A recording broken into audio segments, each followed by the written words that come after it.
righty, hello. Welcome back to a brand new season of the Career Corner podcast. I am your new host, Malcolm Alexander, and thank you for joining us today. We are so very excited to be kicking off season 5 of the podcast with Dave Curry. Dave is the director for the Center of Career Exploration and Development here on IC's campus, and we could not be more thrilled to have him on today to be answering some more cozy career cues for y'all. I am thrilled to be here and I really appreciate the opportunity to chat at a time that I know for a lot of students is a very unique time in our history and it times up with their development and launch into a career as well. So happy to answer your questions today. Awesome. Well, we're so excited to have you. And what you've just said actually sort of builds on, I think, one of the main topics that we're going to be focusing on a lot this season, which is sort of how is the career landscape changing? How are things in the world changing surrounding the various careers that IC students could be getting with their educations? And so I think that's a really great jumping off point. Before we get into that, however, I would like to hear from you a little bit about your sort of journey to get to the Career Center and what you think the Career Center has to offer here at IC. Sure. Well, I think like most people, my career has not been linear.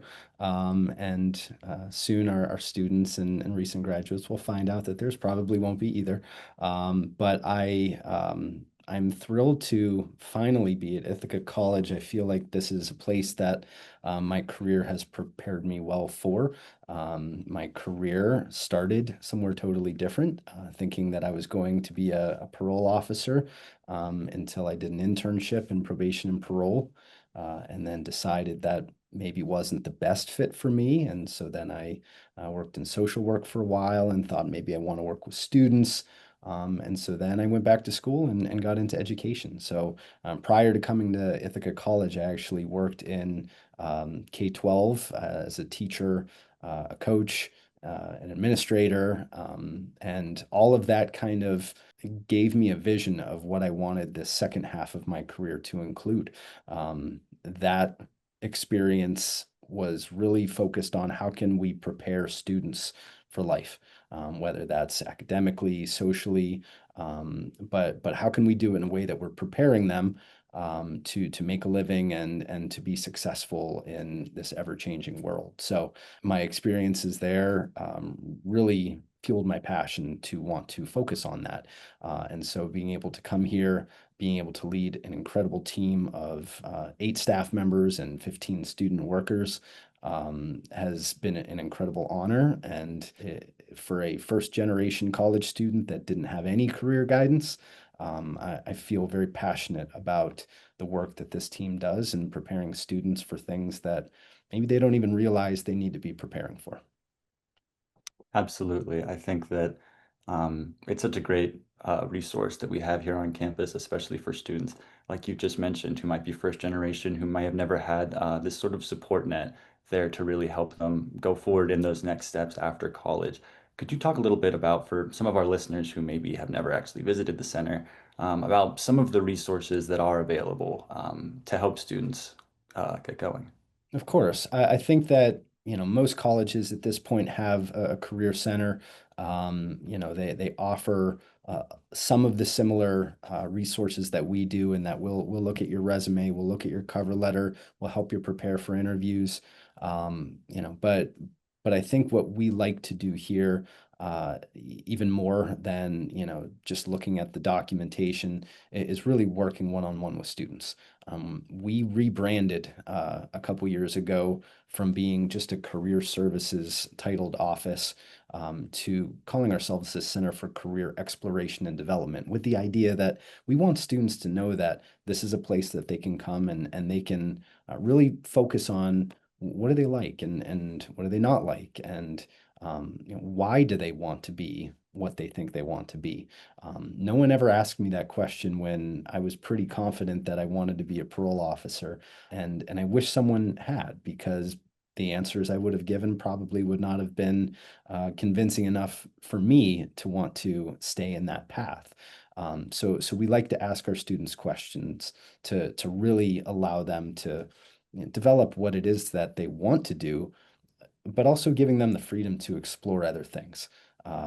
If you have a passion, if you have an interest that's not aligned with a career goal, maybe there's a way to infuse that into your future career, or maybe there's a way to find other means to satisfy those interests that you have. So allowing us to work with students one-on-one, being able to test their strengths and their interests and their personality types to be able to see what is a good fit, what is something that you think you would be interested in, and then helping them align that with the 4 years that they're here, and preparing them for life beyond. One thing that we do offer students, well, they're students here, is staff appointments, drop-in hours with our peer career advisors, but also the idea that after they graduate, we're still going to be here for them. We work with our alumni on a regular basis, helping them navigate what is, like I said, a very unique time in our history, to be navigating the career journey. So, we really do like to build those relationships with our students. The resources that we have are great. We have a career closet for students that may need to borrow some professional attire for a networking event or for an interview that they might have. We have a free headshot photo booth. We have great resources, but really for us, it's about how can we help students individualize their 4-year plan. Absolutely. I think going off your point earlier about how no one's career path is ever really linear, that's a really great point, and I think all of these resources really help people see that. Do you have any direct tips that you might want to offer somebody out there who might be feeling like maybe the major that they're in or what they're currently pursuing might not be exactly what they want to do, or maybe, like you said, they don't know if it is what they want to do or why they would want to be doing it? Do you have any advice for anyone who might be in that position thinking about sort of moving in different directions? Sure, it's scary. And again, I'll say from a first generation college student, I just assumed that everybody knew what their plan was going to be and they were just executing it. So I was always afraid to say anything. I didn't want to tell my friends that I wasn't sure. I didn't want to tell family that I wasn't sure. So the first thing that I would say is, don't be anxious, don't be nervous with the idea that maybe you want to change your major, or maybe you want to explore other courses or other interests that you have. Um, I had my internship with the parole office my senior year.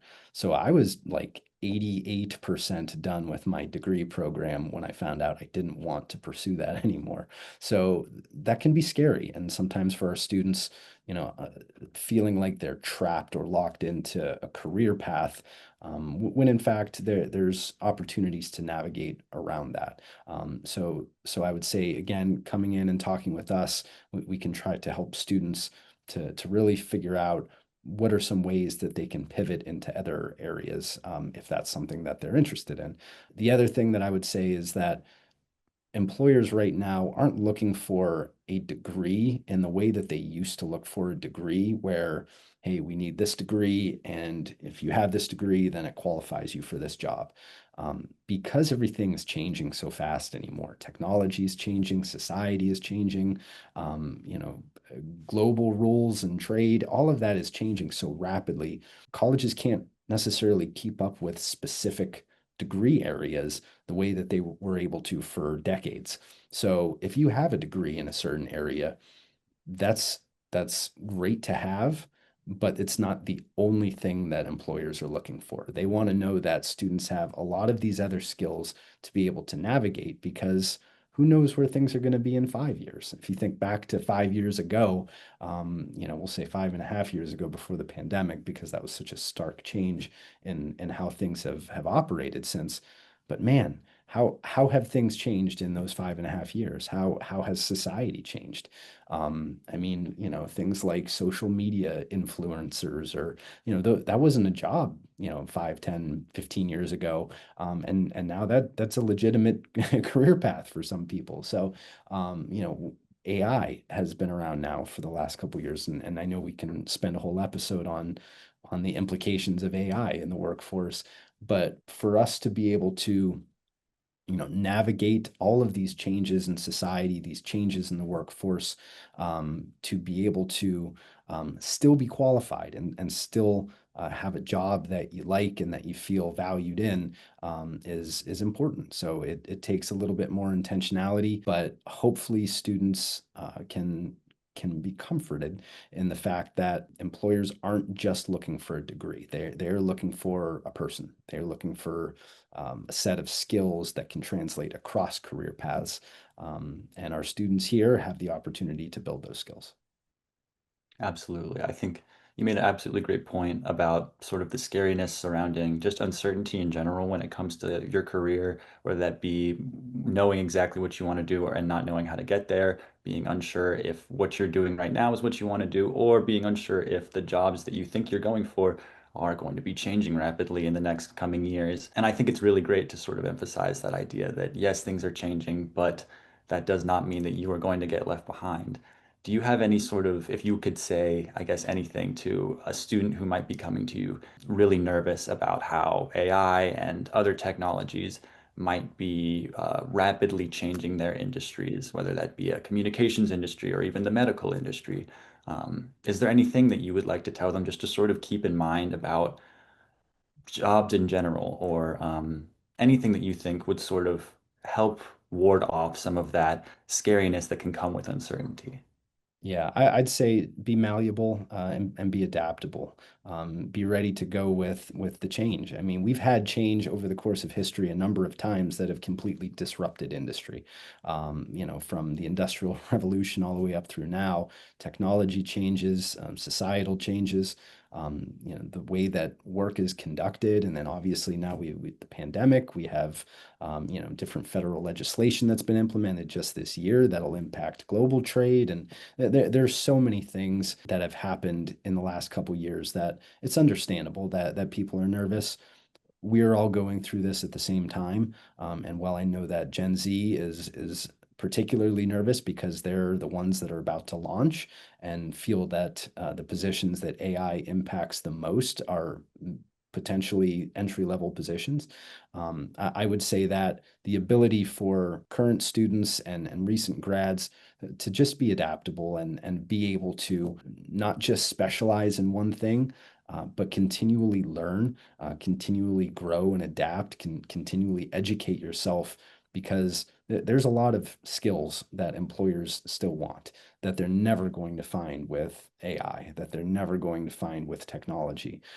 And so this is creating a bit of a shift in the culture of work, but I think it's actually a shift that can benefit students who are able to do a lot of different things and who are good at problem solving and critical thinking, who are good leaders, who are creative, who are able to adapt with a changing environment because that's the world that we're in now, and that's probably going to be the world we're in for the foreseeable future. That's wonderful. I know that there's been a lot of talk. I know tons of articles and things that float around about sort of the losing impact of things like soft skills, as some people call them, like interpersonal communication and problem solving and being a critical thinker. In your career, in your various careers, would you say that you haven't seen or you have seen any sort of changes to the importance of those sort of maybe not technically based skills, but skills that still require work to build up, and college can help with that?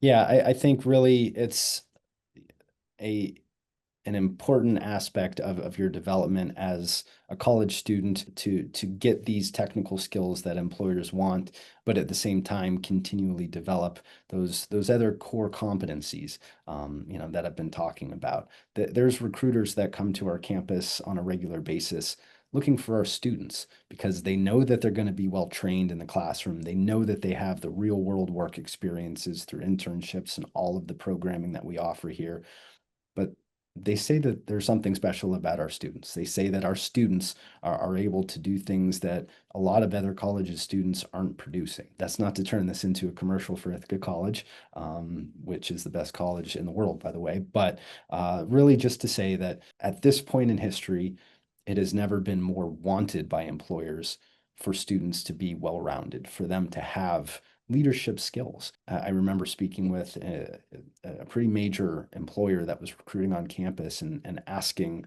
what it is about our students that they wanted to keep coming back for because they're here every year and they're hiring our students every year. and they said that we can hire anyone for entry-level positions. Ithaca College students have more of a tendency of being leaders, managers, and being able to progress up to some of the higher level positions quickly within their company. And that's something that comes with a focus on the whole person and on how to manage other people, how to listen, how to be a global voice, how you lead and how you manage and how you listen. And I think that our students really do have an advantage in a lot of those ways, even if that means that their first job isn't exactly what they thought it was going to be. Not always is your first job going to be what you thought it would be or hoped it would be, but you have to be open-minded and ready to go on a ride a little bit and trust that your skills are going to help carry you to where you eventually want to be. Absolutely. I think on the topic of recruiters and making connections, making real physical connections, like face to face. I know that post-COVID, some people feel a little bit maybe rattled, maybe more introverted than they did prior to COVID when we were all shut down. And those face-to-face connections and real interpersonal communication skills may have gotten softer or may just feel a little bit scarier now. But we do know that they're incredibly important to getting a career in various industries. Do you have any sort of tips for anyone who might be wondering about how to get better at just getting connecting with recruiters or people from positions that they might want to learn more about? Yeah, networking is critical, and I know that our introverts don't want to hear that. I know that some folks just want to say, look, if my skills are good enough, I don't have to make eye contact with anyone. I don't have to meet people. And for a few careers, you might be able to squeak through that without having too many people skills. But I would say there's a lot of people that are introverts that are able to manage networking in ways that work best for them. I'm an introvert. I would consider myself an introvert, teetering on extrovert. But for me, the idea of being in a big room with a lot of people, that intimidates me. That gives me anxiety when it comes to, me having to meet people and listen to people and talk about myself. Thinking about a college student, I've adapted to that at this point in my career. I'm okay with it, but I think that for a lot of college students, that's scary. I would say for those who know that they need to network, but maybe don't want to start out by networking in a less intimidating way. That could be, maybe it's the parent of a friend of yours that you know that you can call and ask some informational questions about their job, just to practice even. Even if they have a job that you don't necessarily want, just practicing the art of networking with people that you're more comfortable with. If you're going to be in a room with a lot of people that are networking, maybe be with a friend, and the two of you go over and you network with your friend who may be more extroverted or may not. That doesn't even matter really, because if you're with somebody, sometimes that gives you enough comfort to, take on a situation like that. Sometimes networking can happen, through email, at least initially. So if you're a little less intimidated, fire off a message on LinkedIn or an email just to say, hey, I'm Dave Curry. I'm a sophomore at Ithaca College. I see that you went to Ithaca College and you have a job that I'm really interested in. I would love to ask you a few questions and maybe have a cup of coffee over Zoom if you think that you'd be interested. Starting with Ithaca College alumni is a great direction because they almost never say no. I don't know that I've ever heard of someone reaching out to an IC alum and asking them to talk about themselves and having them say no, I don't have the time. That just doesn't happen. So I think sometimes students getting over the hump of reaching out to someone, asking some questions. And then even if, it's not a close relationship, circling back up with that person, in 6 months or a year or whatever, just kind of keeping that going. You get 2, 3 years down the road and you're, a junior looking for an internship or you're a senior looking for a job, that person's going to think about you. That person's going to, oh, I wonder how Dave's doing. I haven't talked to him in a couple months and this internship came out and it sounds like something that he'd like. I'm going to reach back out to him. That can happen with one connection. So if a student's able to really grow their network, really put some time and care and effort into it, even if they're introverts, even if it's uncomfortable for them, find ways to network in non-intimidating ways that'll still help to set you apart when it's time for you to, hopefully be able to connect with that networking connection for something that will benefit you. Well, Dave, I don't want to take up too much of your day. I'm sure that you've got plenty to do, plenty going on. Is there any sort of closing remarks or closing thoughts that you'd like to leave our listeners with? Yeah, I guess I would just want to leave everybody with, the sense of, don't panic.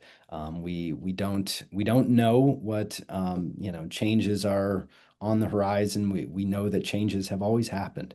I know that when I was applying to be a teacher 20 plus years ago, everyone in the world wanted to be a social studies teacher. So every time I'd interview for a social studies job, I was one of, 150 other people. By the time I was in a position of administration, 10 years ago, those numbers were down to, maybe pools of 5 or 10. And so, now here we are. We're in this position where teachers are needed. And so, industries change, and they evolve and they grow. So if you're in an area that's been impacted by AI, if you've been impacted by recent writer strikes, there's a lot of things that have happened in the last couple of years, where students might feel, oh geez, I got to get out of here. Don't panic.